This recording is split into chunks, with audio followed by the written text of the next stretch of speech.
Bonsoir à tous, chers viewers, chers spectateurs. Il est 19h, passé de 3 minutes, désolé pour ce léger retard. Merci d'être avec nous ce soir dans notre émission Rec On Air, la deuxième de cette saison. Nous sommes le 5 février 2026. Et merci d'être avec nous sur Twitch et peut-être en replay sur YouTube et Spotify. L'association est très contente que vous nous écoutiez. En tout cas, je vous souhaite de passer un très bon moment en notre compagnie.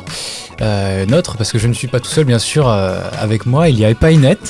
Bonsoir Epainet. Bonsoir Nathan. Est-ce que ça va bien ? Ça va. Comme d'habitude. Tu vas parler de quoi brièvement ce soir ? Alors, ce soir, je vous Très brièvement. Oui, très brièvement, bien sûr.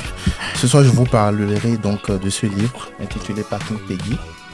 Et puisque tu as dit brièvement, je vais m'en arrêter là. Ok. Non mais c'est bien, comme ça les gens ils vont rester jusqu'au bout pour savoir de quoi ça parle. On était censé avoir plein d'autres personnes, mais c'est pas grave. On a quand même avec nous Marie, qui est une nouvelle chroniqueuse. Bonsoir oui. Marie. Bonsoir Nathan. Tu vas nous parler de quoi ce soir ? Très brièvement aussi. Très brièvement, c'est très bref. Je vais vous parler d'oiseaux et plus précisément ce soir de corbeaux. De corbeaux ? Eh oui. Ah, tu feras des imitations ? Il n'y aura pas d'imitation, mais... C'était ça le plus intéressant, c'est dommage. Et bien sûr, les invités de Rec On Air, 3 invités exceptionnels. C'est dans le titre, vous voyez, les invités VIP, la VPE. Bonsoir Nathan. Bonsoir à vous 3. Sarah, Olivia et Andreas, vous aurez l'occasion de vous représenter un peu plus tard. Très brièvement, vous êtes donc de l'équipe de la vice-présidence étudiante de l'université Gustave Eiffel. Donc Sarah, tu es la titulaire et puis donc Olivia et Andreas sont deux de tes adjoints.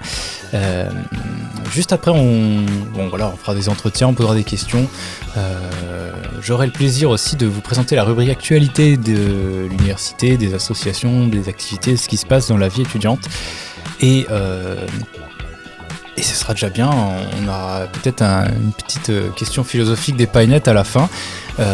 Mais ça, c'est une surprise qu'on réserve encore. Voilà. Il est 19h06. Voilà. J'ai mis exactement 3 minutes comme prévu sur le papier pour faire la présentation. Et vous êtes bien sur notre chaîne Twitch, sur Rec ou en replay sur YouTube.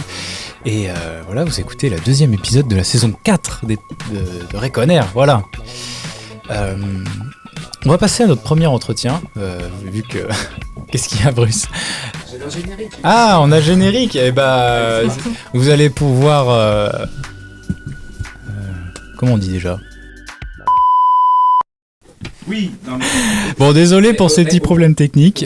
Ou pas, si j'ouvre un micro, c'est le 1 pour toi. Non. Bon, la régie voulait nous dire quelque chose, elle s'excuse. Oui, la régie s'excuse, comme d'habitude. D'avoir fait un peu n'importe quoi. Vous imaginez pas le nombre de problèmes techniques qu'on a à faire. Le PC a bugué tout. Le PC plante, même les câbles HDMI ils déconnent. Bon. C'est un bon début d'année. Voilà, on est déjà. Vous avez déjà eu l'image du générique, donc c'est déjà pas mal. Ce magnifique générique qui commence à dater quand même. Hein. Voilà, on va pouvoir commencer avec l'entretien de nos 3 invités qui sont très sages et qui disent pas grand chose. Faut pas avoir peur non plus de moi. Parce que je vais le dire tout de suite, je fais partie de votre équipe, qu'on soit bien clair. Je fais partie de la vice-présidence étudiante, mais j'anime aussi cette émission.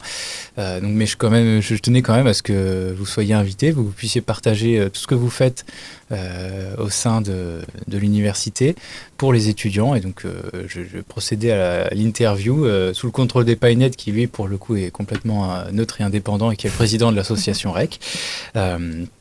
Et donc, on va pouvoir commencer. Puis-je vous demander quand même, déjà, un par un, de vous présenter. Voilà, nom, prénom, formation, un peu votre parcours, comment vous êtes arrivé là. Voilà, on peut commencer par Sarah. Je commence. Rebonsoir Nathan. Bonsoir, moi Sarah. C'est Sarah Jeff pour celles et ceux qui ne me connaîtraient pas encore. Je suis étudiante en M1 métier du politique à Gustave Eiffel et j'étais enseignante étudiante en licence d'histoire également à Gustave Eiffel, donc je connais bien la fac, ça fait un bon moment que j'y suis. Et j'ai été donc récemment élue à la vice-présidence étudiante ce 11 décembre. Félicitations. Merci beaucoup. Comme vous pouvez le voir, je ne suis pas seule du tout pour ce mandat de 2 ans. Je suis accompagnée d'une équipe dont Nathan qui est aujourd'hui membre de la SOREC. Mais c'est très bien aussi. Voilà. Je pourrais vous raconter mon parcours un peu plus tard, mais Oui. tout est lié, je vous rassure. Et comment je suis arrivée là? Tout simplement, alors moi je me suis investie petit à petit, on va dire, dans le syndicalisme plutôt à la fac. J'ai été déjà en licence et lutte composante. Ensuite, en master, il y a eu les nouvelles élections. J'ai été, on va dire, appelée par Nathan et Bruce, ici présents également, pour rejoindre le nouveau syndicat indépendant l'Orge. On en parlera, j'imagine, un peu plus tard. Ouais, on parlera un petit peu parfait. plus tard de l'Orge. Il y a eu les élections qui sont passées. On a fait un certain score. J'ai été élue au conseil. On en parlera On en parlera plus tard, voilà. Ce qui m'amène à ma candidature à la vice-présidence étudiante et mon élection en décembre 2025. Par le Parlement étudiant. Exactement, par le Ok, Parlement étudiant. Merci Sarah. On va proposer à Olivia de continuer ce tour de présentation. Je t'en prie, Olivia. Bonsoir à tous. Moi, c'est Olivia Novice. Je suis une des adjointes de Sarah. D'ailleurs, ce qui n'a pas précisé, on a tous un titre. Moi, je m'occupe de tout ce qui est égalité et solidarité. Bon, si vous posez la question de pourquoi on a un titre, c'est parce que c'est une question de légitimité déjà. Et puis pour se partager le travail, parce que mine de rien, il y a beaucoup de choses à faire. Ok. Ce que je faisais avant, moi je suis élue composante LCS depuis décembre 2024, c'est ça. Donc j'ai toujours été très investie au sein de mon UFR. Là tout de suite je suis en M2 recherche en anglais, mais avant j'étais en licence d'anglais, donc ça fait depuis un moment que je suis à la fac aussi. Après mon élection élue de composante LCS, je me suis dit pourquoi pas m'investir de manière plus large au sein du campus, et du coup je siège au Parlement étudiant depuis 2024. Et puis pareil, j'ai été approchée par Nathan et Bruce concernant pour rejoindre le syndicat de l'Orge. Voilà. Merci beaucoup, Olivia. Je pense qu'on fera un peu la success story de l'Orge à un autre moment, vous inquiétez pas. Mais on va laisser Andreas se présenter, nous présenter un peu son parcours qui est quand même différent pour le coup. Bonsoir, merci pour l'accueil, pour l'invitation. Bonsoir. De rien. Donc Andreas Gauthier-Mongeau, donc étudiant en Master 1 métier du politique. Je suis vice-président étudiant adjoint. Donc moi je suis délégué à la simplification administrative, au numérique et à l'IA. Donc je remercie Sarah de sa confiance et de m'avoir nommé en tant qu'adjoint. Et du coup, en parallèle de ça, je suis également président de l'association Le Cercle Politique, nouvelle association qui a émergé il y a quelques mois maintenant. C'est vrai, j'avais pas pensé le dire, mais tu fais bien de l'aborder. Et puis élu sous les listes de l'Union étudiante. Ok. Donc on aura l'occasion aussi d'en parler, ça sera un des points assez intéressants de cette vice-présidence. Est-ce que tu peux présenter les autres personnes de ton équipe, Sarah, très rapidement? Bien sûr. Donc je suis accompagnée, je commence par toi Nathan qui est présent. Oui, c'est donc moi. de Nathan Legros, qui est un de mes adjoints, qui est chargé de la vie associative et de la communication et qui est étudiant en dernière année à l'EIVP. Voilà. C'est moi, voilà, et donc la vie associative parce que j'ai toujours représenté REC et que ça me tient à cœur, et donc bien sûr la communication parce que REC reste un média, donc ce sont des sujets qui sont intéressants, voilà. Et la dernière personne. Et enfin Bruce Pourny qui est étudiant à Géodata et un de mes adjoints qui est chargé des affaires budgétaires. Ok, oui, et puis les plus fidèles auditeurs de Reconair d'il y a quelques années doivent le connaître vu qu'il était co-animateur avec moi à l'époque. Est-ce que je peux rouspéter? Oui, vas-y, on t'entend. Oui. Il manque la moitié de mon titre. Oh là là, ça commence, ça y est. Alors, C'est très important, c'est la transparence institutionnelle. Et la transparence institutionnelle. voilà. Donc on a dit c'est depuis décembre que l'équipe est en place. C'est ça, depuis le Parlement étudiant du 11 décembre 2025, il y a eu mon élection. On est officiellement, entre guillemets, vice-président depuis plutôt le 16 janvier. Mais c'est ça, depuis mi-décembre, il y a eu l'élection et mon équipe a été formée petit à petit. Ok, c'est très bien. Et c'était qui les personnes avant vous, histoire de placer pour les gens qui ne seraient pas à jour? L'ancien VPE était Thomas Blusson, étudiant à Lessier, donc juste à côté du campus de Champs-sur-Marne. C'est à Champs-sur-Marne oui, également, sur le campus, pas très loin. Le truc en forme de clavier, C'est là, ça, avec exactement. une grosse pointe devant, ouais. Et il est accompagné également d'autres adjoints. Il y avait Corentin, oui, qui était dans la même école. Et Cerise, oui, une ancienne de... Alors, pour les vraiment très fidèles d'entre vous, Cerise était avec moi il y a 3 ans quand on a créé Reconner. Voilà. Et Florian, si je ne me trompe pas. Et Florian, oui. Bon, il n'a jamais été à Rec, lui, par contre. Voilà, si vous voulez un peu d'historique, vous allez dans les archives de la page YouTube de Rec et toutes les personnes ont déjà... Il y a une interview de la vice-présidence. Voilà, il y a des interviews, il y a des débats qui traînent, qui datent. Voilà. Je pense qu'on va pouvoir commencer directement dans le dur. Puisque, bien sûr, vous avez commencé à accomplir vos missions. Quelles sont-elles et voilà, sur quoi commencez-vous à travailler depuis décembre là ? Alors nous, à la vice-présidence étudiante, on a ce qu'on appelle une feuille de route avec différents thèmes, différentes commissions. Et c'est une feuille de route qu'on élabore tout au long de notre mandat et qui peut même être amenée à être modifiée, complétée par tout étudiant et étudiante de l'université. Donc comme j'ai pu le dire, il y a différentes parties, commissions qui sont tenues par chacun de mes adjoints. Je ne l'ai pas précisé, mais moi je gère tout ce qui est recherche, formation et conditions de formation et responsabilité environnementale. Donc chacun de mes adjoints et adjointes ont des différents thèmes qu'ils vont gérer dans des groupes de travail, donc des commissions thématiques. Bien sûr, la vice-présidence existe, mais nous ne sommes pas seuls. Il y a des étudiants et étudiantes du Parlement étudiant qui sont là avec nous pour nous aider, nous suggérer des idées. On est vraiment à leur écoute pour justement mener à bien cette feuille de route qui est composée, je peux vous citer quelques exemples, tout ce qui va être par exemple... on veut les vraies mesures, nous. On veut les vraies mesures. Donc par exemple... Plus de frites à la cantine. Vraiment. Pourquoi pas. Je note. Ça, c'est le Crous. C'est le Crous, en effet. Ah mince. Voilà. Ah bah on en reparlera. On en reparlera, mais oui, mais la restauration, c'est important. Non, on reparlera du coup. Je pense que tu as faim un petit peu. Non. Mais par exemple, on a différentes commissions comme l'action sociale, qui est importante, que je gère, avec l'aide de mes adjoints et adjointes, notamment Olivia, qui est juste à ma gauche. Il y a également l'organisation de la Pride, la simplification administrative, le développement du campus, notamment en transition environnementale. Des affaires budgétaires, plutôt Bruce qui s'en occupe, ou encore tout ce qui va être associatif et communication, qui est très important par Nathan, géré par Nathan. Oui, tu parles de budget et que Bruce, il aime bien les budgets, mais pourquoi on gère des budgets ? Qu'est-ce qu'on gère ? Eh bien, on gère 2 grands, la CEVEC et la commission FSDIE. C'est quoi la CEVEC et c'est quoi la commission FSDIE d'Ivoire ? Parce que ça fait de l'argent tout ça, ça non ? fait beaucoup d'argent, en effet. Donc la CEVEC, on peut expliquer assez simplement, disons que c'est ce que les étudiants, une sorte de certaine somme d'argent, voilà, c'est un impôt, que les étudiants payent à l'entrée, l'inscription à l'université. Donc cet argent est utilisé uniquement aux étudiants et étudiantes, pas pour le plaisir de la vice-présidence par exemple. C'est pour la vie... associative, la vie de campus, exactement. Et à côté, il y a la commission FSDIE qui est une commission à but d'aider les associations à mener à bien leurs projets. Et donc, c'est primordial pour justement les assos. Comme aujourd'hui, on est ici présent à REC, ils ont besoin d'un peu d'argent pour mener à bien leurs projets, donc on est là pour gérer tout ça. Oui, sachez qu'on n'a pas financé tout le matériel de régie et de caméra en vendant des crêpes. C'est la commission FSDIE qui a financé ce que vous voyez, les micros. Alors, vous ne voyez pas les caméras, quoique sur certains points de vue peut-être.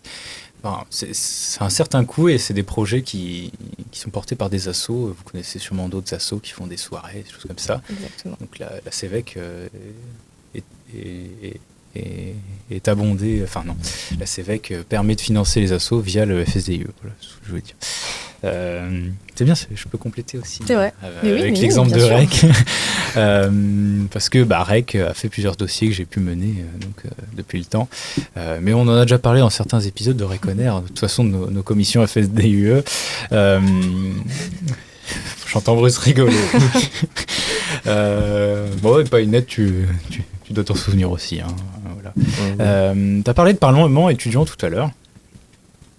Et oui, alors le c'est Parlement quoi, ça, étudiant, c'est une entourloupe ou... Non, pas du tout, Okay. pas du tout, au contraire. Donc le Parlement étudiant, c'est une des trois instances à la fac. Donc il y a le conseil d'administration qui gère tout ce qui est affaires budgétaires, je vais résumer assez rapidement.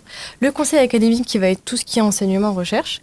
Et le Parlement étudiant qui est, comme son nom l'indique, un parlement des étudiants. Composé d'étudiants D'élus de composantes et d'associations.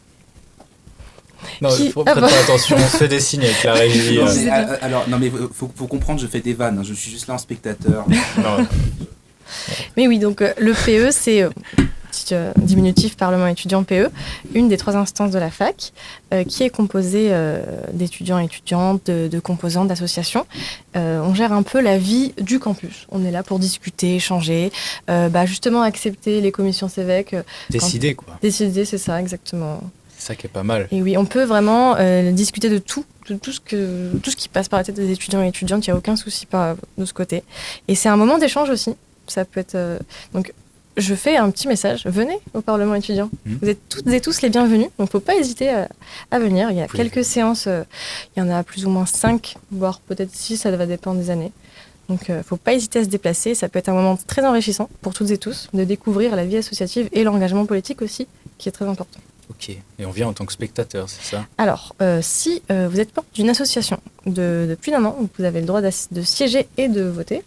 Les élus de composantes également sont présents et tous les étudiants et étudiantes peuvent venir en tant que spectateurs. Ok, si jamais je veux être élu de composante, je fais comment par exemple?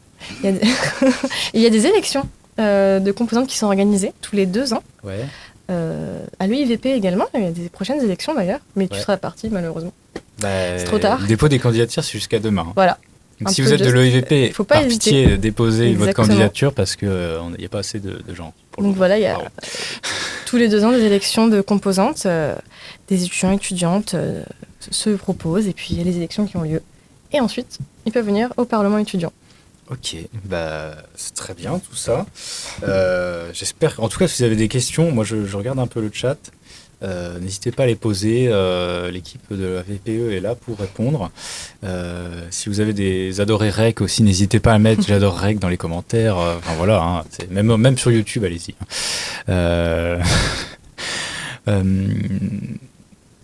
Mais je pense que c'est déjà pas mal pour la première partie de l'entretien. On va éviter d'assommer trop les gens. Ou plutôt, ça dépendra de la performance de Marie sur sa chronique, si ça assommera directement les gens. Est-ce que tu es prête, Marie, pour commencer ta chronique, nous parler des corbeaux?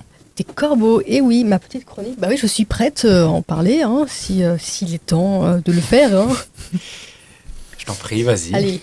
Et pour cette première chronique, je vais vous parler d'oiseaux et du coup, comme j'avais dit au début, plus précisément de corbeaux. Et oui, cet oiseau au cri tellement reconnaissable qu'on a parfois l'impression de croiser un peu partout, perché en hauteur, nous observant au loin, ou bien en train de fouiller les poubelles pour en consommer le contenu.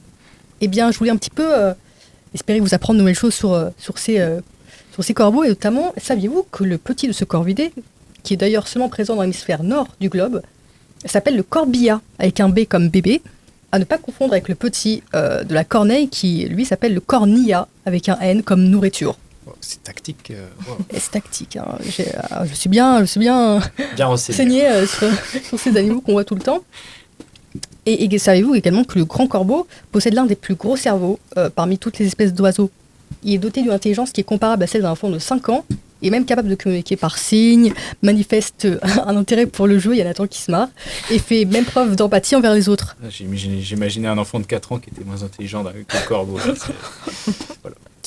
Il possède aussi de nombreuses compétences comme la résolution de problèmes, l'intuition ou encore l'imitation.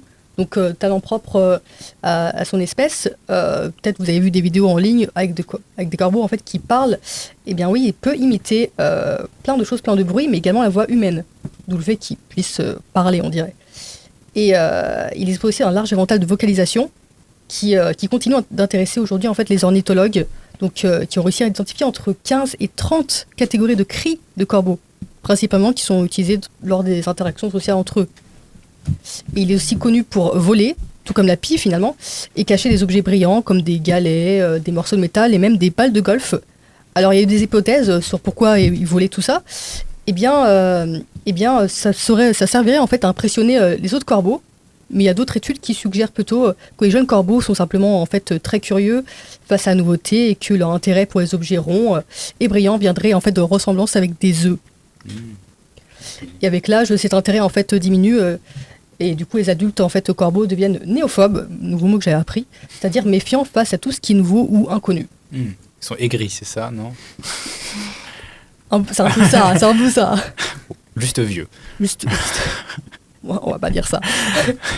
Une autre preuve de leur intelligence et de leur sournoiserie est le fait qu'ils observent en fait l'endroit où d'autres corbeaux en fait cachent leur nourriture, le retiennent, parce qu'ils ont une très bonne mémoire aussi, qui leur permettent parfois en fait de voler en fait la nourriture que leurs congénères sont venus cacher. Et parfois même certains corbeaux ont parcouru de longues distances pour trouver de meilleures cachettes de leur nourriture. Et il a même été observé que du coup en fait ils avaient même fait une stratégie où ils faisaient semblant de déposer quelque chose alors que finalement en fait il n'y avait rien, sûrement pour tromper les autres corbeaux, pour éviter qu'on leur chope leur nourriture. Eh ben, Et on l'apprend, hein. big brain. Big brain. Et c'est quand même impressionnant, mais j'ai appris que c'est quand même, ils pouvaient quand même vivre plus de 30 ans. C'est quand même très long. Ah ouais. Plus de 30 ans, c'est pas mal, hein. Il est aussi connu du coup pour sa longévité et aussi il a eu la chance d'avoir été très peu chassé en fait au cours de l'histoire, sauf en période de grande famine, ce qui lui a permis en fait de survivre et du coup c'était plutôt pratique pour lui parce que sa chair en fait était considérée comme immangeable, sauf si il y avait une cuisson qui était extrêmement longue. Après voilà. J'ai jamais goûté personnellement. Mais... Moi non plus. Je pense pas que j'ai envie. Au Crous un jour peut-être ça sera ça. Ouais. Des frites Des frites corbeaux, ouais. Bon, après, jusqu'à maintenant, j'ai parlé de son intelligence, de sa sournoiserie, mais je me suis aussi quand même posé la question de d'où vient en fait cette association entre le corbeau et la mort. Parce que tout le temps, on associe le corbeau et la mort. Je me suis dit, d'où ça vient? Et bien en fait, à l'époque, les corbeaux parcouraient les champs de bataille et se posaient sur les corps et se nourrissaient notamment des parties fragiles exposées des corps humains, donc leurs blessures ou même leurs yeux. Et ça vient du coup, ce mode d'alimentation en fait leur a valu en fait d'être associés aux morts et aux âmes perdues. Et notamment dans plusieurs cultures occidentales, on a pu apprendre que les corbeaux ont été considérés comme un oiseau de mauvais augure, en partie à cause de son plumage noir qui est du coup associé au deuil. Donc en Suède, par exemple, les corbeaux représentent les fantômes des personnes assassinées, tandis qu'en Allemagne, ils sont plus considérés comme... ils symbolisent les âmes des damnés.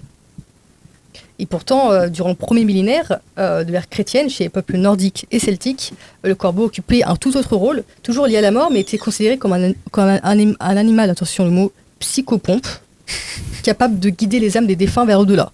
Nouveau mot encore que j'ai appris. Psychopompe. Psychopompe. Wow.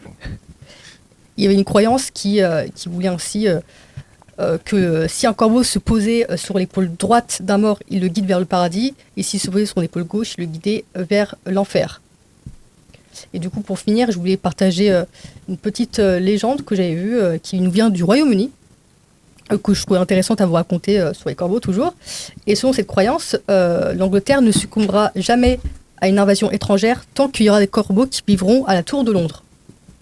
Cette légende est très prise au sérieux par le gouvernement britannique depuis longtemps, car du coup, en fait, ils gardent plusieurs corbeaux en résidence permanente sur le site, à la fois comme assurance face à cette légende et aussi, quand même, il faut bien l'avouer, pour faire plaisir aux touristes. Et voilà. Et c'est d'ailleurs pour cette raison que les plumes des corbeaux de la Tour de Londres sont régulièrement taillées pour éviter en fait qu'ils quittent les lieux et éviter que cette légende se passe où le jour où les corbeaux disparaîtront, le royaume tomberait avec eux. C'est eux qui protègent les joyaux de la couronne britannique. On peut dire ça comme ça, Okay. on peut dire ça comme ça. Il faut envoyer leur CV au Louvre, hein, parce que voilà. Moi, j'avais quand même une question sur les corbeaux. Tu as parlé de corneille au début, mais c'est quoi la différence? Tu sais? Eh bien, c'est une très bonne question à laquelle je n'ai toujours pas la réponse. Ah ouais? Je ne suis pas, informée dessus pour le coup. Ok, bon, on demandera de ChatGPT pendant la pause. En attendant, Epainette, je suppose que ta chronique est prête. Effectivement. Ça t'en bouche un coin, les corbeaux, oui. c'est ça? Un chat dans la gauche. Ok, parce que j'ai marqué c'est sur oui. feuille, alors que là t'as un PC, donc je suis perdu. Sur feuille, oui, bon. Ça change, Epainette, tu te digitalises. Ouais, je me digitalise, justement. Je suis en train d'évoluer. Donc vas-y, Epainette, pour ta chronique, je t'en prie. Alors, du coup, tout change. Au départ, j'avais prévu vous lire quelque chose qui est très bien rédigé ici, mais bon, quand je vois vos beaux visages, je me suis dit, il faut surtout que j'évite de vous ennuyer, quoi. Ou si je dois vous ennuyer, faut que ça soit pour un court instant. Du coup, comme je l'ai dit, j'allais vous parler de ce livre. Voilà, ce livre, Packing Peggy. C'est un essai dont les auteurs sont Charles Cousty et Léo Lepage. Charles Cousty, il est professeur, maître de conférence en littérature française à l'université ici. Je l'ai comme professeur du coup. Et Léo Lepage, il est réalisateur et photographe. Alors, je vais dans un premier temps parler un peu du contenu de ce livre, même si ce n'est pas vraiment ce que je voulais présenter. Ce dont je voudrais surtout parler, c'est un article que j'ai écrit sur le livre, sur un aspect du livre. Mais pour que vous puissiez bien comprendre l'article, faudrait que je parle un peu du livre du coup. Alors, que fait ce livre? C'est un livre qui met en relation des tests de Charles Péguy et les rues, les parkings, en tout cas tous les espaces qui portent le nom de Péguy en France. Donc les auteurs du livre ont d'abord fait le tour de la France où ils ont repéré toutes les rues, tous les parkings, en tout cas tous les espaces qui portent le nom de Péguy. Ils sont partis donc faire des photos que vous pouvez retrouver dans le livre. Plein de photos. Et ces photos-là ont été mises en relation avec les tests de Péguy. Et d'où est partie donc cette entreprise, l'envie d'écrire un tel livre. Charles Cousty nous raconte un peu cela déjà au début du livre. Il dit, ces mots sont tellement justes que je préfère vous les lire. Il dit, tout a commencé par une erreur d'aiguillage sur Internet. Alors que je cherchais Clio de Charles Péguy, je suis tombé sur une image et sa légende, Parking Péguy, Aston dans le 93. Je savais que celui que je considère comme le plus grand écrivain français du XXe siècle souffrait d'un statut marginal. Mais qu'on associe son nom à un parking, c'était une autre affaire. Donc, comme vous pouvez le comprendre, tout est parti de là, de ce constat, de cette stupéfaction que l'on associe le nom de Charles Péguy à un parking, parce que généralement, pour territorialiser les auteurs, pour les rendre beaucoup plus célèbres, cette pratique a commencé depuis le XVIIIe siècle. Mais généralement, ce qui se faisait, c'est que l'on donnait les noms d'auteurs à des bibliothèques, à de grandes écoles, pour amener le public à aller découvrir leurs œuvres. Mais lui, le constat qu'il a fait, c'est que l'on a donné le nom de Charles Péguy à un parking dans le 93, et c'est un parking de surcroît insalubre. Donc c'est ça, sa stupéfaction, il était étonné que l'on donne donc son nom à un tel parking. Et il nous dit, quelques semaines plus tard, donc c'est les deux constats qui ont été à l'origine de l'écriture de ce livre. Il dit, quelques semaines plus tard, j'ai demandé à mes élèves de Créteil s'ils avaient déjà entendu parler de Charles Péguy. Leur réponse était quasi unanime. Oui, c'est un arrêt de bus juste à côté. Alors, donc, de ces deux constats, il a voulu donc écrire ce livre-là. Alors, ce que moi j'ai écrit comme article, l'aspect qui m'a intéressé, et je vais vous lire ma problématique. Territorialiser un auteur consiste, on le sait, à inscrire son nom dans un lieu, à le fisser dans l'espace une part de son prestige culturel. Mais que devient ce geste lorsque l'espace désigné n'est plus un monument, une bibliothèque, un établissement scolaire, mais un parking? Et l'objectif, c'est de montrer qu'en réalité, et cela est très implicite dans le livre, Charles Cousty ne le dit pas clairement, mais l'objectif, c'est de montrer que la territorialisation peut avoir un effet contraire. Même si l'objectif au départ, c'était de valoriser l'auteur, l'effet contraire, c'est qu'aujourd'hui, de plus en plus, cette territorialisation désacralise les écrivains. En ce sens que on peut déjà se demander au nom de quoi on donne le nom d'un auteur à un gigantesque monument au centre de Paris, et à un autre auteur, on va le mettre dans les périphéries où on donne son nom à des monuments qui n'ont pas vraiment ce prestige-là, n'ont pas vraiment le prestige dû à son rang. Donc c'est un peu ce travail-là que j'ai fait dans l'article en démontrant d'abord d'une part comment la territorialisation littéraire est un dispositif traditionnel. Donc là, je suis parti du XVIIIe siècle pour montrer tout ce qui se passait. Et la partie qui m'intéresse le plus, ce que je vais présenter, c'est que la territorialisation peut relever d'une désacralisation. Le cœur de l'essai repose sur la découverte d'un lieu dont la fonction contredit radicalement les attentes associées à la commémoration littéraire, un parking municipal. Ce qui de plus ne manque pas de retenir l'attention, c'est le caractère insalubre du parking et son implantation dans une banlieue du même type d'insalubrité. Le passage et les images suivantes, donc du coup vous allez retrouver les images dans l'article qui sera publié sur REC et également sur Plume Critique. Je vais finir sur je ne pourrai pas présenter l'article in extenso, donc je vais juste revenir sur les points essentiels que j'ai déjà commencé par présenter. Alors même que le but recherché est d'inscrire Peggy dans un espace urbain concret, boulevard, jardin, résidence, cette inscription s'opère dans des lieux banals, voire disgracieux, qui contrastent fortement avec la stature spirituelle et intellectuelle de l'auteur. Le béton brille, la forme rectangulaire, toute la description qui a été faite donc des endroits qui portent le nom de Peggy est un peu péjoratif. Et on peut voir par là que le choix du parking comme lieu de territorialisation n'est pas anodin et constitue dans l'essai un puissant symbole. Lieu de passage, de transit et d'oubli. Le parking donc s'oppose frontalement aux espaces traditionnellement associés à la culture et à la mémoire. On n'y demeure pas, on n'y contemple pas, on y stationne provisoirement avant de repartir. En ce sens, le parking Peggy matérialise la précarité de la mémoire littéraire contemporaine. Le texte exploite cette symbolique pour interroger donc la place de l'écrivain dans la société actuelle.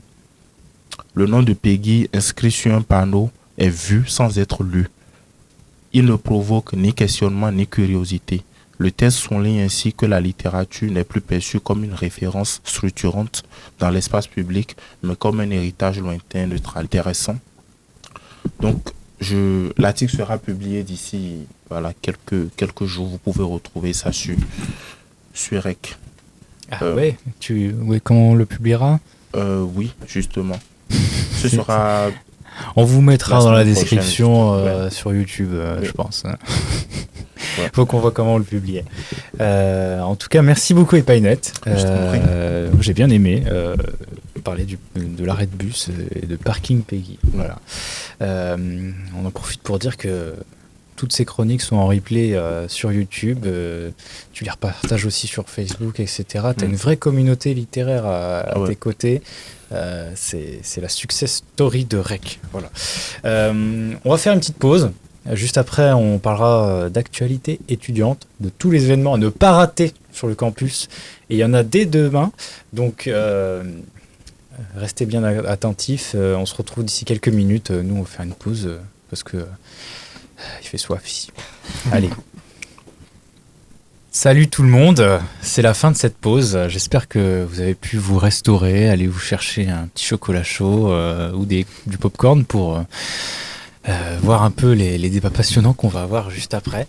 Les tant attendus actualités étudiantes, parce que je ne l'ai pas dit tout à l'heure, mais ça bouge beaucoup dans l'université cette semaine et les semaines qui suivent. En tout cas, moi, je vous encourage déjà à participer à ce que font les associations de l'université. Il y a des choses très intéressantes, très dynamiques. Vous rencontrez des gens au profil varié. Et voilà, en plus, là, c'est le moment de décompresser après les semaines un peu compliquées de partiels ou de rendu de projet. On sait ce que c'est. Donc voilà, c'est le moment de sortir un peu. En parlant de sortie, j'ai commencé par vous parler de la soirée qui aura lieu à la MDE le 20 février. Donc, vous l'avez peut-être vu dans le hall de Copernic ce midi, le B2FL organise une de ces grandes soirées à la Maison de l'étudiant. Donc je l'ai dit, le 20 février, donc ce sera un vendredi soir à partir de 22h30. La soirée s'appelle The Call of the Night. Il y a sûrement des affiches un peu partout, je crois que vous avez déjà vu. 2 salles, vestiaire gratuit, un photocall et même un bar avec de l'alcool. On va pouvoir acheter de l'alcool en tant qu'étudiant et ça commence à se faire rare, j'ai l'impression, dans les trucs étudiants. En tout cas, à consommer avec modération. Toutes les sécurités seront sur place en tout cas pour vous accompagner, pas de stress. Sachez que les places early sont déjà toutes vendues, donc le tarif un peu moins cher, c'est dommage pour vous parce que vous allez devoir payer le tarif conventionnel, mais un tarif qui reste quand même abaissé grâce à la CEVEC, donc ça c'est des aspects un peu budgétaires, mais c'est ce genre d'événements qui sont financés, quand on a parlé tout à l'heure, j'essaie de faire le lien avec la commission FSDIE, le prix reste un prix avec subvention de la CEVEC, voilà. Je fais un peu notre promo en même temps. Donc voilà, n'hésitez pas à venir rencontrer du monde lors de cette soirée BDE organisée par le BDEFL. Vous rencontrez toute l'université, on passe un bon moment avec ses camarades de classe aussi, pourquoi pas. Et on va venir swinguer avec la VPE peut-être, non ? Peut-être bien. Peut-être ? Oui. Ah, on aura l'occasion de vous retrouver. En tout cas, moi, j'essaierai d'y être quand même.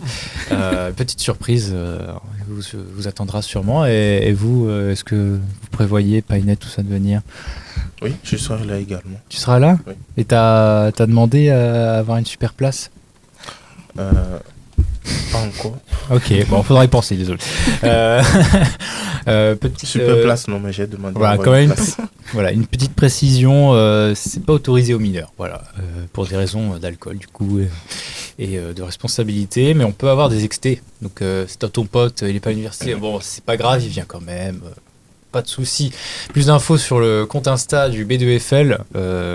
Alors sachez que tout ce qui est sur Insta, je les ai republiés avec le compte de Rec tout à l'heure. Donc vous allez dans la partie avec les 2 flèches qui font comme le recyclage là, sur Rec, sur le compte @rec_univ_fl, vous verrez tout ce que j'ai repartagé et ce dont je parle, vous aurez les infos sur Insta, voilà. Parlons maintenant d'une autre grosse soirée mais qui est un peu plus loin dans l'horizon, c'est le Fuzz Festival, tant attendu Fuzz Festival qui vient de dévoiler sa com. Donc c'est le 26 avril. Alors c'est quand même un gros événement, c'est pour ça qu'on en parle un petit peu plus avant. Préparer le 26 avril, c'est un samedi dans vos agendas. C'est le festival de l'année sur le campus, organisé par l'association De l'autre côté. C'est les petits plats dans les grands parce que cette année il y a même une scène extérieure, voilà, la grande scène dans le parvis de la MDE, voilà, c'est une exclusivité REC, je l'ai obtenue auprès de nos collègues, une scène extérieure avec une autre salle à l'intérieur quand même, comme ça vous aurez 2 choix, 2 ambiances, il y aura plein de choses. Je vous invite à suivre leur compte Insta dédié au Fuzz Festival, donc fuzz.festival, pour avoir au fur et à mesure un peu plus d'infos que ce qu'on a le droit de diffuser sur REC ce soir. En tout cas les tarifs opening sont déjà sortis, 6 €, tarif très préférentiel pour ceux qui sont très en avance et qui ont très envie de voir un peu les artistes émergents, que ce soit de l'université ou de Paris, qui vont passer sur scène. Voilà. Pour parler, ceux qui aiment le cinéma, voilà, je sais qu'on a plein de licences de cinéma, Cinéco propose une projection la semaine prochaine, mercredi 11 février, donc à partir de 18h45, c'est à la maison de l'étudiant, au foyer, encore une fois, il se passe beaucoup de choses ici. Alors sachez que pour ceux qui ne savent pas que notre local est à la maison de l'étudiant, donc voilà, je dis ici parce qu'on y est actuellement. Il y a le film qui est diffusé, il s'appelle Quand Henri rencontre Sally, donc c'est le Ciné-Club qui organise ça. En partenariat avec la mission agriculture de l'université et donc notre CEVEC et les liens. Voilà, les places sont gratuites, il faut juste s'inscrire via le lien en bio de leur compte Cinéco-UJE et il y a même des places de cinéma à gagner lors de l'événement, attention, voilà. De la même asso, on peut parler du festival Cinécourt. Alors c'est dans longtemps, mais l'appel à projet pour participer, c'est un festival de films. Et donc si vous avez un film en cours de préparation, que vous êtes étudiant, vous pouvez postuler à participer au festival. Voilà. Et donc il y aura plus d'infos, il y a beaucoup plus d'infos. Là je vais très rapidement. Il y a plein d'infos sur Insta, encore une fois. Tout tourne autour de ça et c'est organisé en avril. Et donc l'appel à projet c'est jusqu'au 1er mars. Donc il y a plus d'infos sur le compte Insta du festival. Cette semaine ont lieu les campagnes BDE de Géodata Paris, ex-ENSG. Donc, comme dans beaucoup d'écoles, plusieurs listes prétendent à vouloir remplacer le BDE actuel, donc bureau des élèves, et ils s'affrontent lors de campagnes. Cette année, c'est la liste Guignol et la liste Champignon. Alors, à l'ENSG, ils ont une particularité, c'est ils font partie de l'IGN, et donc ils mettent IGN dans les noms des listes. Donc là, Guignol, IGN, Champignon, IGN, voilà. Vous pouvez le voir, je l'ai marqué là. C'est une école que j'ai fait partie il y a quelques années, donc ça me tient encore à cœur d'en parler. Et voilà, cette semaine, ils préparent même le repas aux futurs votants. Il y a des hotlines pour toute la bonne ambiance. Qu'est-ce que c'est beau, voilà. Mais bon, c'est réservé aux adhérents du BDE, le NSG, attention. Puis voilà, je veux aussi vous rappeler, attention, séquence nostalgie. Voilà. On peut mettre le logo Rec Archive. Voilà. J'avais fait à l'époque un logo qui ressemblait à l'INA, mais avec marqué Rec Archive. Parce que c'est le première émission que j'ai organisé quand je suis venu à Rec, en janvier 2023, il y a fort longtemps donc. Certains d'entre vous n'étaient même pas nés. Et donc ce fut le débat des deux listes de l'époque pendant les campagnes du BDE, de l'ENSG. Et ça avait fait un carton. Je pense qu'on avait on avait réservé le foyer, on avait une grosse salle, plein de gens dedans. Il y avait des débats, des jeux pour départager un peu tout le monde. Et même sur le live, on avait plus de 40 viewers et c'était plutôt un bon réussite. Par contre, on ne parlera pas des rushs qui ont disparu. Ou plutôt qui n'ont jamais existé pour une petite raison technique. En tout cas, pour parler encore de campagne, sachez qu'à l'EIVP, donc une autre école qui fait partie de l'université, c'est les campagnes BDS qui commencent à partir de lundi. Et donc on a un reveal des listes demain. Donc si vous êtes à l'EIVP, n'hésitez pas à aller voir en amphi B le reveal des listes. Toujours à l'EIVP, on a le tant attendu gala de l'EIVP. Alors c'est une école qui est dans Paris, qui fait partie de l'université, mais qui est dans Paris. Et donc, pour les nouveaux diplômés, donc il y a une cérémonie de remise des diplômes du cursus ingénieur. Et le soir, il y a une association. Son seul but dans l'année, c'est d'organiser cette soirée, ce gala. Et donc, il convie tous les diplômés et tous les élèves de l'école à venir. Donc, ce sera le 20 février à 19h pour un cocktail dînatoire et une soirée dansante, voilà, comme diraient les vieux, pour parler d'une soirée au fait la teuf, quoi. Prix et infos sur leur Insta, encore une fois, Gala EIVP Paris. Pour aller dans le sport, quand même, parler un petit peu de sport, il y a énormément d'actualités de sportives. Je sais qu'il y a beaucoup de compètes qui ont lieu en ce moment les jeudis après-midi. Vous pouvez aller voir sur le compte Insta de l'AS UGE, parce que pour le moment, on n'a pas encore de chroniqueur dédié au sport, mais en vrai, si vous êtes intéressé, n'hésitez pas à nous contacter pour revenir. En tout cas, sachez qu'en ce moment, même, jusqu'à 22h30, il y a un tournoi de badminton au gymnase de Lessier, voilà, qui est organisé par le BDS de Lessier. Donc, qui sera le roi du volant ce soir on ne sait pas, mais en tout cas, les fous du volant sont sortis. Je fais des petits jeux de mots. Oui, c'est long parce que j'en ai des feuilles d'actualité. Hein. COP Apprendre, ceux qui connaissent COP Apprendre sont à Val d'Europe, à Céris. On a un campus là-bas. Et c'est une association qui est très tournée autour du social et du développement durable. Et donc, cette fois, le jeudi 12 mars, ils viennent au Crous de Copernic. Ils ont réservé toute la salle là où on mange d'habitude pour participer à la Saint-Patrick. Et en fait, ils ont un club qui s'appelle la Brasserie Apprenante qui vient faire tout un événement, limite soirée. Et en même temps, ils vont présenter leur bière, je suppose. En tout cas, il y a plein d'infos. Les choses vont commencer à sortir, à venir sur leur Insta Asso Coop. Et donc, voilà, encore une fois, je suis amusé à tout republier. Donc, n'hésitez pas à aller voir sur Instagram. Un autre événement qui a lieu, par contre, à partir de demain. Et là, il va falloir être très réactif. Ceux qui aiment bien faire du cinéma, faire des petits courts-métrages, des petites vidéos. Alors, déjà, venez à REC, parce que c'est ce qu'on fait, en version média, voilà. Mais surtout que vous avez jusqu'à demain, 18h30, pour venir aux 48 heures du court-métrage de 803Z. Donc, c'est un événement qui a lieu pendant le week-end. Les inscriptions sont encore ouvertes. J'ai demandé pour vous. On m'a confirmé, oui, vous pouvez venir jusqu'au moment venu pour vous inscrire. Donc, en fait, l'idée, c'est que pendant 48 heures, à partir de demain soir, vous faites un film, un court-métrage. Voilà. Un film, un court-métrage. Et à la fin des 48 heures, donc le dimanche en fin d'après-midi, il y aura la diffusion de ces courts-métrages à la ferme du Buisson. Alors pour ceux qui connaissent le cinéma, c'est un lieu assez intéressant dans la région. Et donc vous pouvez emprunter le matériel de l'association qui a beaucoup de matos pour pouvoir faire des films, etc. Et donc vous n'avez pas besoin, pas de stress, vous pouvez venir seul ou en équipe, préparer votre court-métrage et pourquoi pas gagner un des lots. Qui récompenseront les gagnants. Inscription gratuite, voilà. Allez sur Instagram, je le répéterai encore jamais assez. Tout se passe sur Instagram pour les assos étudiantes, voilà. On vous voit les jeunes qui ont que TikTok là, attention. Une soirée jeu. Ceux qui aiment les jeux de société et moins les films auront quand même des choses intéressantes à faire le 17 février, 18h, au foyer de la M2E, ici présentement, juste à côté d'ici. DICE et le B2FL, deux associations, vous invitent à faire des jeux de plateau, jeux de société et des jeux vidéo, bien sûr. Il me semble qu'ils ont Xbox, PlayStation, Switch. Et voilà, c'est une excuse pour aller jouer aux jeux vidéo pour moi. C'est mon avis. Mais ils ont quelques jeux de plateau qui traînent, mais voilà. Il me semble qu'ils voulaient même faire des jeux de rôle pendant un moment. Voilà. Bon, les fans de films vont encore être régalés parce que Cinéœil propose le 18 février, un mercredi à 18h, cette fois ce sera à la Centrif, une projection d'un film.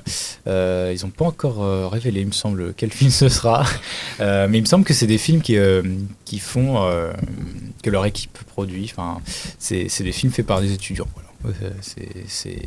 Ça sera un moment convivial, il y a un petit peu de nourriture, c'est gratuit et vous pourrez discuter des films avec les membres de l'association et les autres personnes présentes. Donc des infos sur Instagram, encore une fois, Cinéœil, association de films et de documentaires un peu plus social, centré sur la partie sociale. Voilà. On va parler des fêtes des langues et de la culture. Alors je sais que ça concerne une des personnes présentes ce soir, Olivia.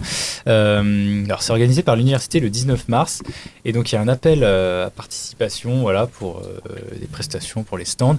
Et tu m'as dit tout à l'heure que c'est déjà fini les inscriptions. Il me semblait que c'était fini, ouais. Mais c'est bon, sur Instagram. Vrai, voilà, c'est sur Instagram. Pour le coup, je savais pas qu'ils avaient un Insta. Je l'ai trouvé en cherchant là, flc.uge. En tout cas, en vrai, si vous êtes vraiment intéressé pour participer au stand ou faire une presta, vous dites que vous venez de ma part. Voilà, vous dites que vous venez de Rec et de Olivia et ça passera. Oui, parce que je précise encore, mais c'est mon UFR. Hein, du coup, voilà, elle est dans la formation. Mais bon, c'est pour ça que je dis ça. Mais voilà, n'hésitez pas à vous renseigner. En tout cas, il y a tout un programme sur l'intranet. Un programme très détaillé. Voilà. Si vous aimez les langues et la culture, je ne sais pas si ça reste vague comme terme, mais je ne sais pas s'il y a des précisions à apporter. Non, désolé. Ok, bah ça, voilà, si vous aimez les langues. Voilà. Run Eiffel. Alors Run Eiffel, c'est un événement qui est porté par la fondation de l'université Gustave Eiffel, par l'université en elle-même et les Restos du Cœur. Donc, c'est une course caritative. Donc je dis tout de suite que c'est le 16 avril, donc il y a un peu le temps. Mais les inscriptions viennent quand même d'ouvrir. Et est-ce que la VPE, vous pouvez dire quelques mots à ce propos? Il me semble que vous en avez entendu parler bien avant nous. Oui, en effet. Donc Run Eiffel, le nom qui a été choisi pour cette course, c'est une course solidaire en partenariat avec les Restos du Cœur qui aura lieu le 16 avril, comme tu l'as très bien dit.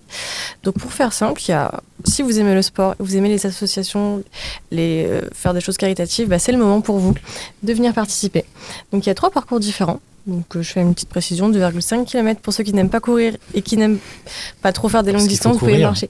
Et pas que. Tu peux marcher ou courir. Il y a 3 parcours différents, donc 2,5 km, 5 km et 10 km. Si tu veux courir et que tu es sportif, prends les 10.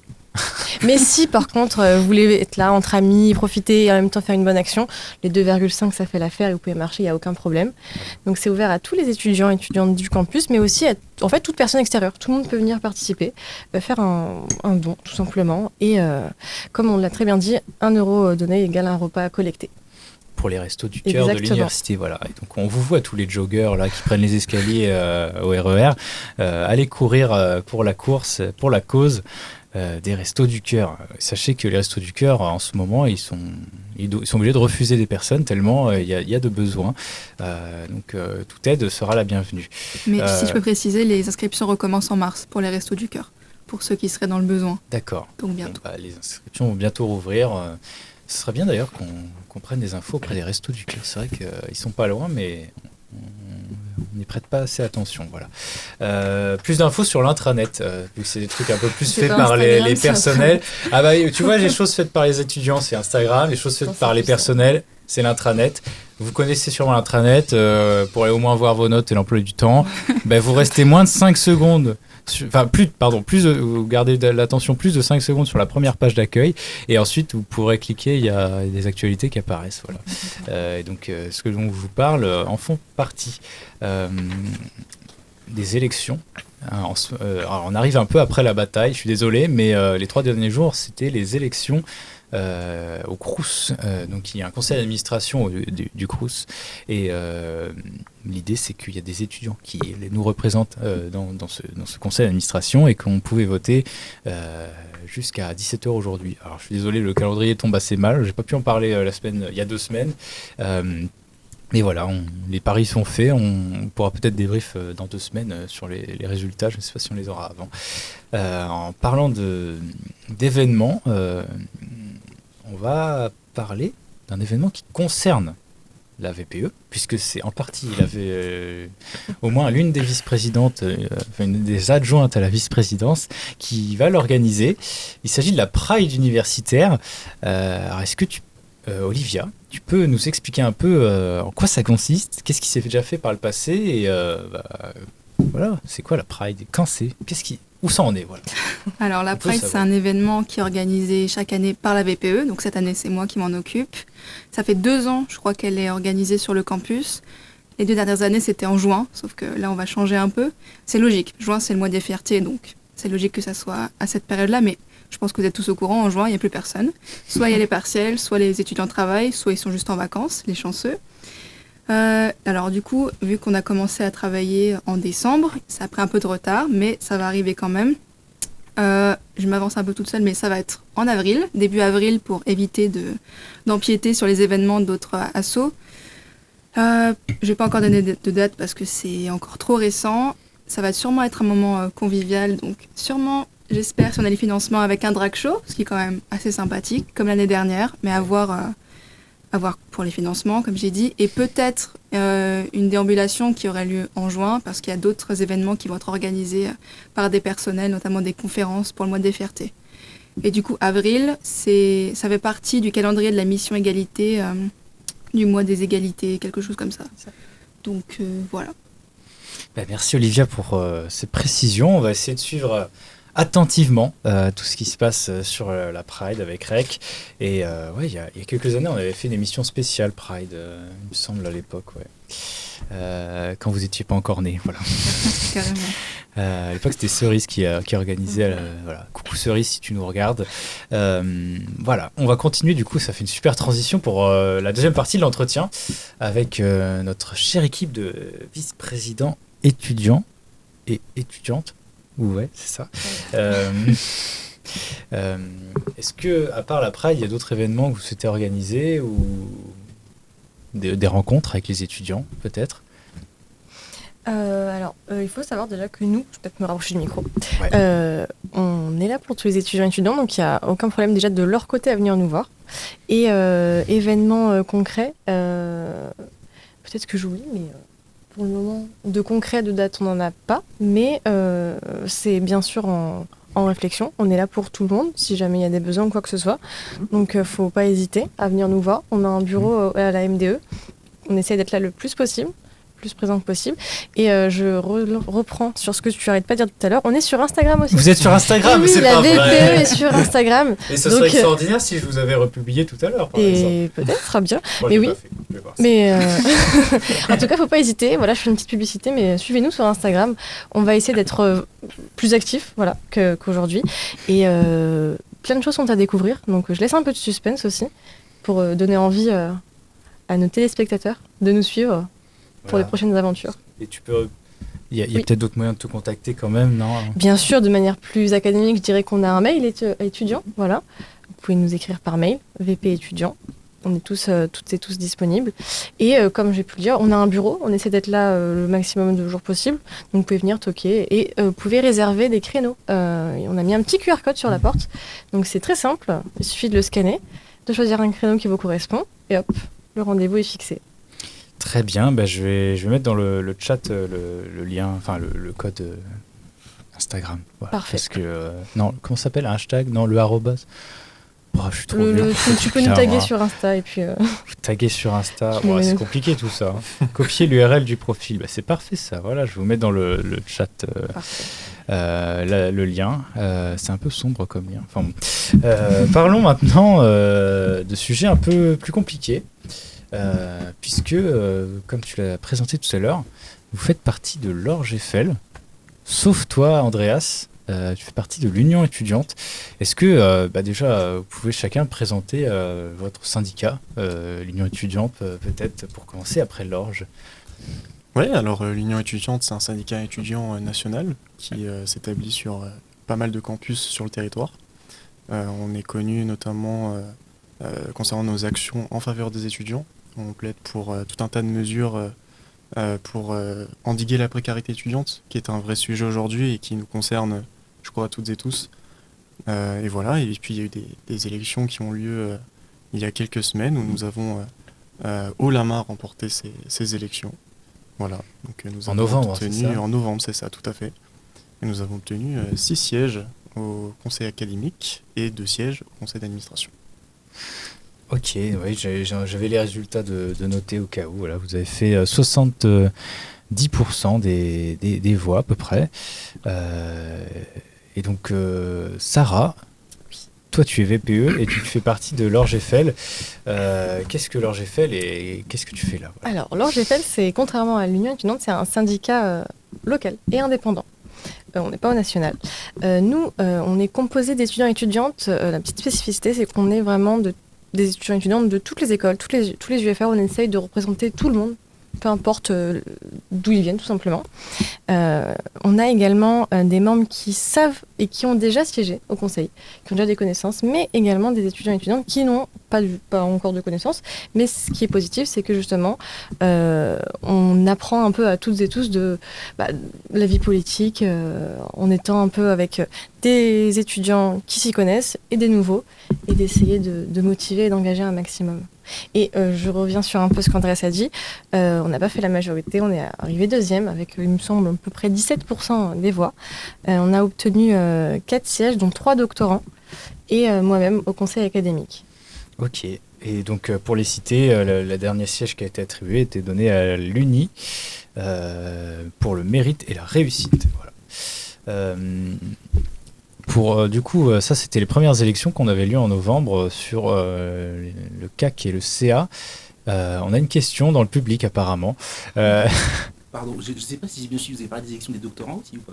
Alors, tu as cité brièvement les doctorants parce ouais, que certains, les doctorants font aussi partie des élections, mais pas... Bon, je ne suis pas très attentif, parce que je suis en train de regarder, de reconstruire progressivement les résultats du de reconstruire progressivement les résultats des élections du Crous de Créteil. Ah, on aura peut-être les résultats tout à l'heure. Leurs résultats en fait, donc c'est un peu compliqué. D'accord, bon écoutez, si on a une bonne voilà, on aura peut-être les résultats en avant-première à vous diffuser pour les élections au Crous Créteil. En tout cas, on va continuer de parler de Sarah, qui donc tu n'as pas été élue par tous les étudiants, tu as été élue par le Parlement étudiant. Et c'est peut-être ça ce qui fait la différence sur le fait que tu sois un élu Orge Eiffel. Exactement. Alors, pour les élections de la vice-présidence, c'est les étudiants, les élus de composantes et d'associations qui m'ont élu. Donc, il y avait on était assez nombreux ce jour-là. Franchement, c'était une très bonne surprise. Il y a une cinquantaine. C'est ça, une cinquantaine de personnes, et ça a fait plaisir de voir autant de personnes intéressées et de m'avoir accordé cette confiance. Donc, pour donner un peu des chiffres, j'ai fait environ 80% des voix. Parmi ce Parlement. Exactement, parmi ce Parlement. Et c'est ça, j'ai été élue et je vous remercie toutes et tous.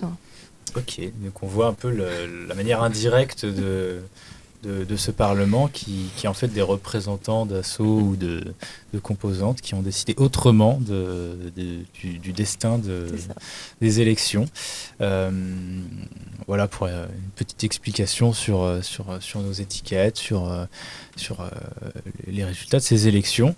Sachez que tout est disponible soit sur l'intranet, pas forcément sur Instagram, et que les comptes rendus du Parlement étudiant sont aussi sur l'intranet.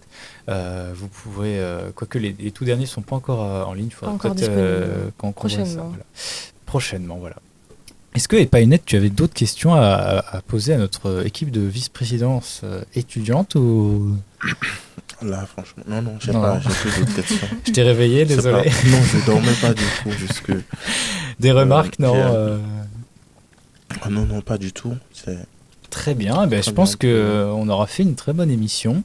Est-ce que Bruce a réussi à sortir tous les résultats en hackant la base de données du Crous ou pas du tout? Non, en fait, je crois avoir trouvé qu'il y a le deuxième, ce serait le point levé apparemment. Le point levé en deuxième position. Ça, mais je n'ai toujours pas trouvé le premier. Et le premier ne se vante pas d'être premier. C'est difficile en fait de trouver les gens parce qu'il y a les syndicats étudiants ont rarement des comptes pour le Crous de Créteil. Ils ont des comptes pour leurs universités et donc D'accord. Et je cherche aussi un peu sur Twitter, sur Threads, même sur Facebook peut-être. Sur Facebook, qui a balancé les trucs complètement. On sort l'archéologie là. Et qu'est-ce qu'il ne faut pas faire pour avoir l'information avant demain, puisque les résultats seront annoncés demain en fait. D'accord, bon c'est dommage. Sachez que on essaiera d'en reparler du coup la prochaine fois vu qu'on n'a pas pu tout vous sortir ce soir. Si vous êtes vraiment impatient, je pense que le Crous enverra un mail demain. Il est 20h14. Ça a été une émission plutôt sympathique. En tout cas, moi, j'ai bien aimé être avec vous ce soir. Je ne sais pas ce que vous en avez pensé. Vous étiez content de venir? Oui, merci beaucoup pour cette invitation. Voilà. Avec plaisir. Epainet et Marie, je pense qu'on se reverra, non, quand même, pour les prochaines émissions? Oui, comme d'habitude. Oui, je pense. Ok, dans 2 semaines, on va se dire dans 2 semaines, prochaine émission. On sera de combien dans 2 semaines? Le 19,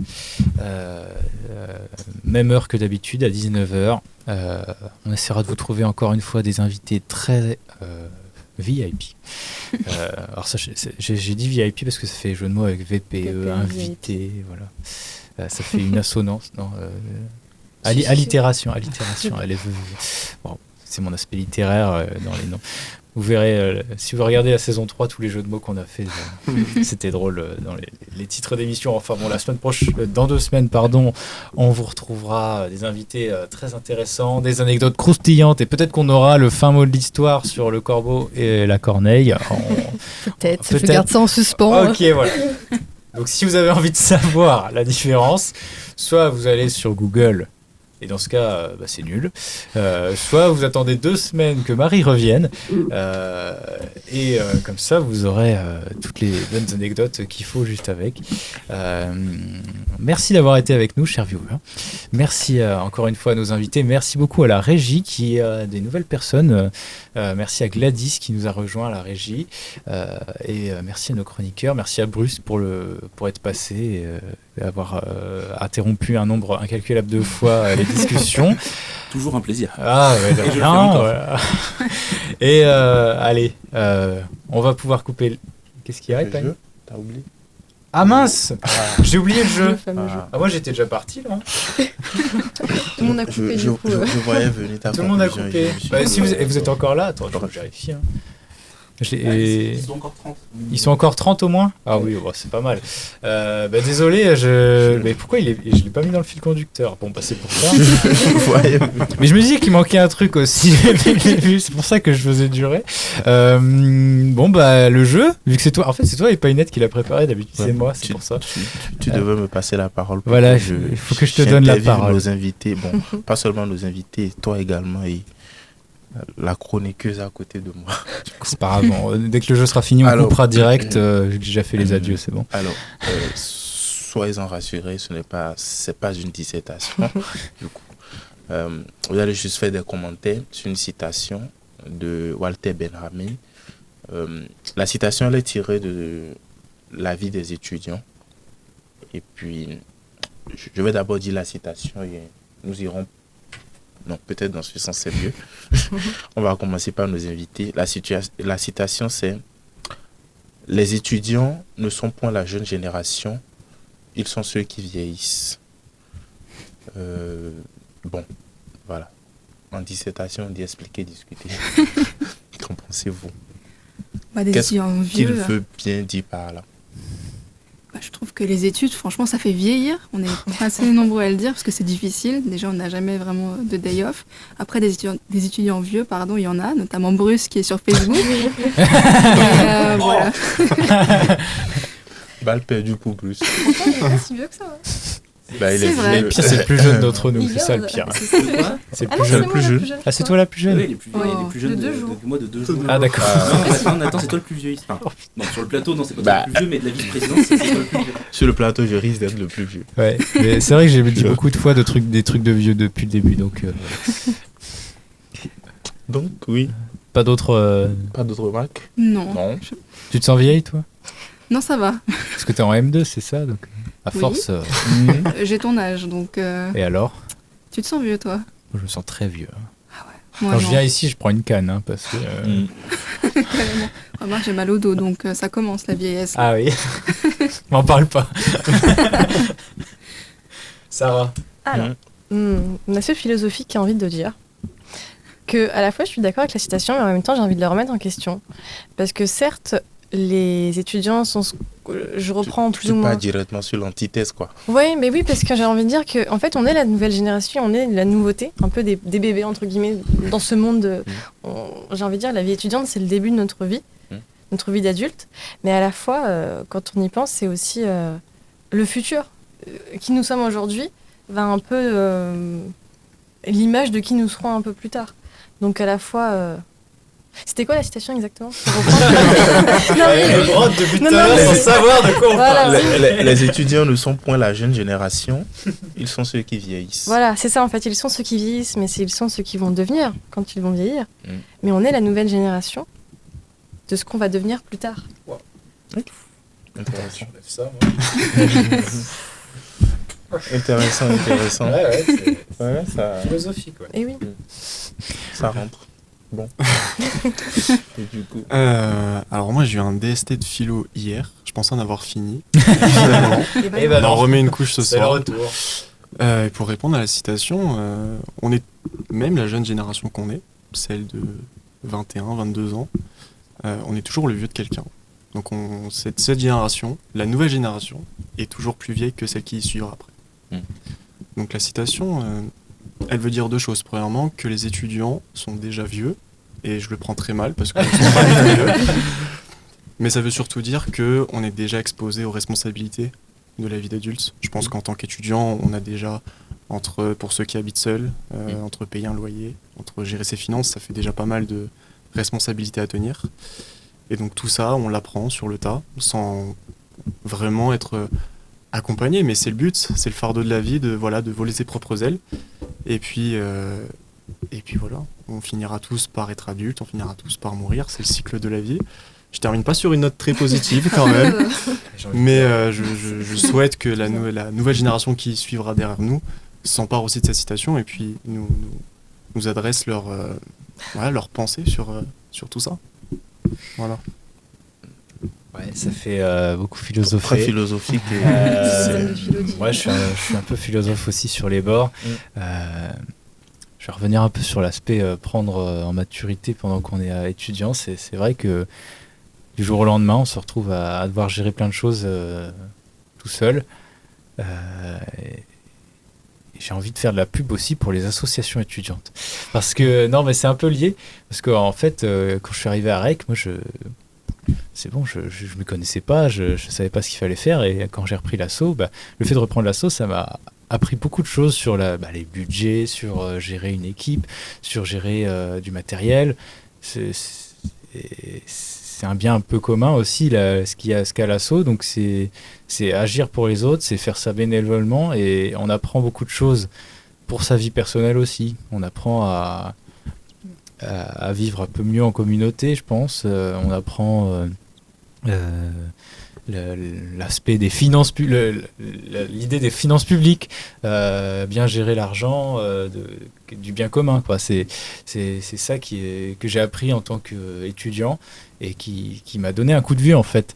Parce que quand je vous reparle des premiers événements, comme tout à l'heure, que j'ai fait, j'avais pas du coup l'aspect assez sérieux des choses. Alors tout se passait bien aussi, hein, mais du coup c'est ça qui, à mon avis, la citation veut dire, c'est que on apprend à vieillir, quoi.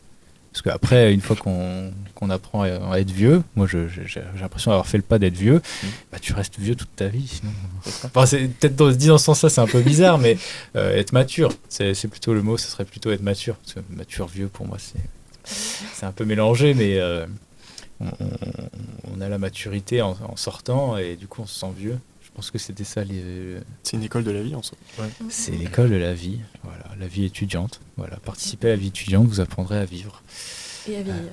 Et à vieillir. Non. Ouais. Bon, apprendre non. en maturité. En prendre en maturité, voilà. Bien mieux, comme ça. Vous regardez les premiers Réconnaires, je fais des blagues de jeunes, immatures. Alors que là, c'est poussé, c'est fin, voilà. Je sais pas si ici c'est très clair tout ce que je raconte. Je commence à être fatigué, mais voilà. Ok. Il me semble que Marie, t'as envie de dire plein de choses, ça se voit là. Bah, oui. Mon côté philosophe s'éveille. Non, je suis pas très philosophe, mais j'ai la chance de pouvoir zioter sur l'écran des painettes et voir. Il y a des corrections. Non, il n'y a pas de correction. Je cogite dessus. Non, Mais la citation, quand je la comprends, elle dit qu'en fait, on ne peut pas être la génération et vieillir. Moi, je trouve qu'on peut être la génération tout en vieillissant. Enfin, comme l'a dit Nathan, je rejoins ce qu'il a dit, c'est que la vie étudiante, pour beaucoup, c'est nos premiers appartements, on doit payer l'électricité, On doit faire le ménage. on doit faire le ménage, se débrouiller, faire à manger tout seul.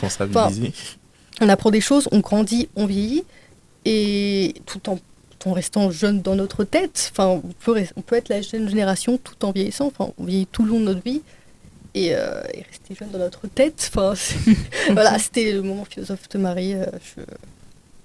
Voilà. Je vais pas philosopher plus longtemps que vous parce que j'ai bien envie de rejoindre le mot compliqué sur les corbeaux de tout à l'heure, qui disait qu'ils avaient peur de néophobes. Néophobe.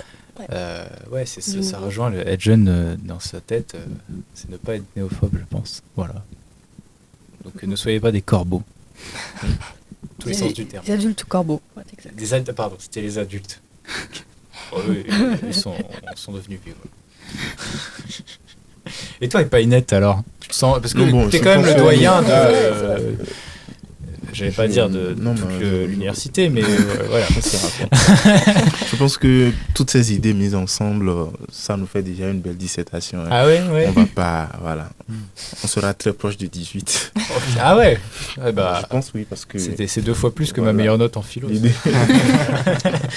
je pense que l'idée y est valablement. Bon, comme moi j'ai vu tout de suite la citation, ce à quoi j'ai pensé, c'est tout simplement que les étudiants, s'il avait dit que c'est une vieille génération, Dieu merci, il a dit que c'est ceux qui vieillissent. Et dans la vie, tout le monde, au fil des jours, vieillit. Donc je ne fais pas vraiment la différence, en fait. Ce qu'il dit, c'est tout à fait évident. Pour moi, c'est patent. Maintenant, plus précisément, à mon sens, ce qu'il a voulu dire, c'est que en tant qu'étudiant, on nous fait croire que demain sera meilleur, il faut se consacrer un temps, étudier, et qu'après on sera libre. Mais en réalité, demain, il n'y a plus de véritable liberté, en fait. On rentre dans la vie quotidienne avec ses charges, avec ses empêchements, ses contraintes, et le cycle se déroule. Donc c'est un pas vers la vieillesse, seulement qu'à l'université, on ne nous dit pas ça clairement, on nous dit voilà. Et on a comme l'impression que, et ça je l'ai encore entendu hier, on va se sacrifier un temps, seulement que c'est une chaîne qui ne finit jamais. Tu finis le master, tu finis d'abord la licence, tu veux aller au master et puis tu penses que demain tu seras bien, que tout va très bien se passer. Mais en réalité, chaque poste, chaque position de la vie avec ses contraintes. Donc, on parlait tout à l'heure du MEF et du master MEF. Quand tu vas devenir enseignant, c'est d'autres contraintes également. Donc, c'est chaque fois un pas vers la vieillesse.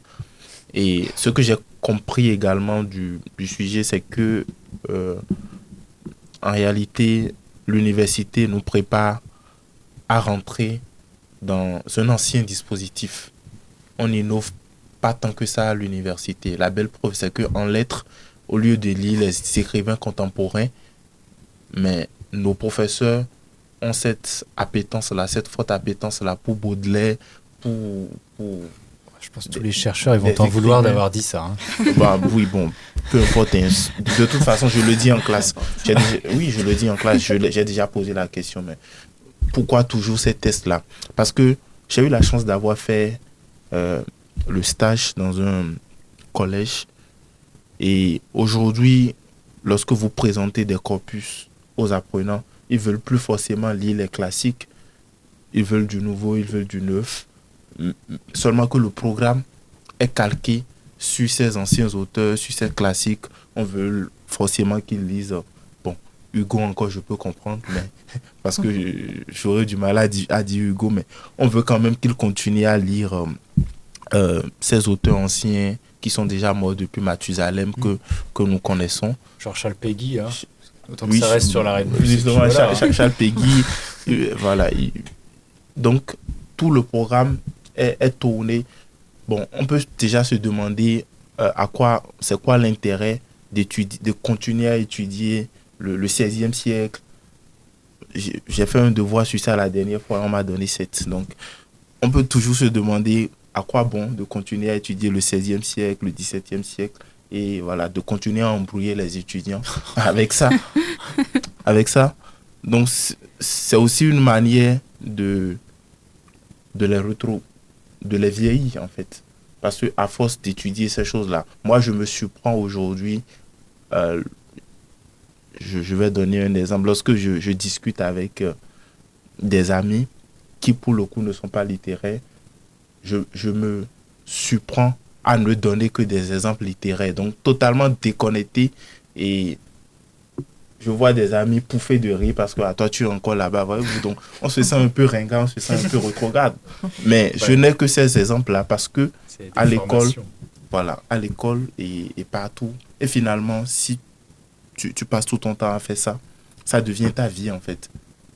Ça devient ta vie. Tu n'as plus une autre vie en dehors, surtout quand tu fais les lettres comme moi. C'est pas... Voilà. Oui, on t'impose. Je te rassure, dans toutes les filières, on a nos blagues internes sur certains domaines. T'inquiète pas. Après, tu parlais d'enseigner, mais je trouve que ça fait l'inverse de vieillir. Rajeunir, voilà. Parce que j'enseigne, moi, à DL1.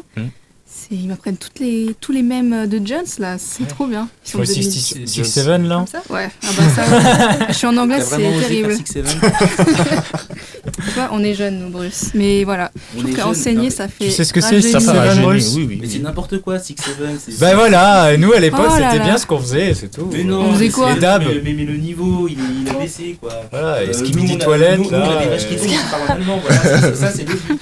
Voilà. De toute façon, ils vont plus avoir accès aux internets et aux réseaux sociaux des petits jeunes là. On se calme, ils restent tous si jeunes que ça en licence. Ils ont quand même plus de 15 ans. Oui, mais Master MEF, c'est collège et lycée aussi. C'est collège et lycée, ouais.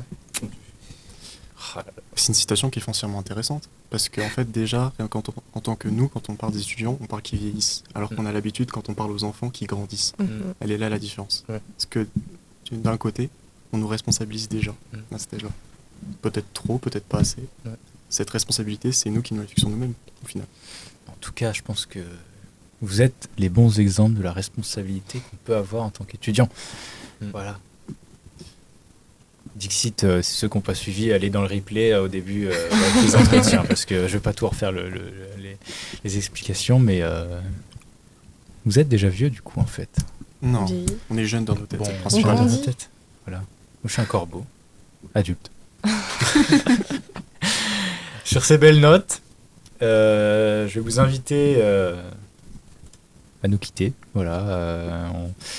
J'ai déjà fait les adieux tout à l'heure. Tu as déjà fait toute la conclusion. Voilà, j'ai déjà fait. En fait, je sais plus quoi dire de plus. On n'a qu'à se lever. Voilà, ceux qui veulent la conclusion, vous revenez 15 minutes en avant, en arrière. Et vous aurez les infos. Abonnez-vous. Follow Twitch, Instagram, YouTube de Rec. Toutes les infos citées, je l'ai dit, je les republie. Et on va se dire dans 2 semaines. Allez, salut, à plus. Bonne soirée.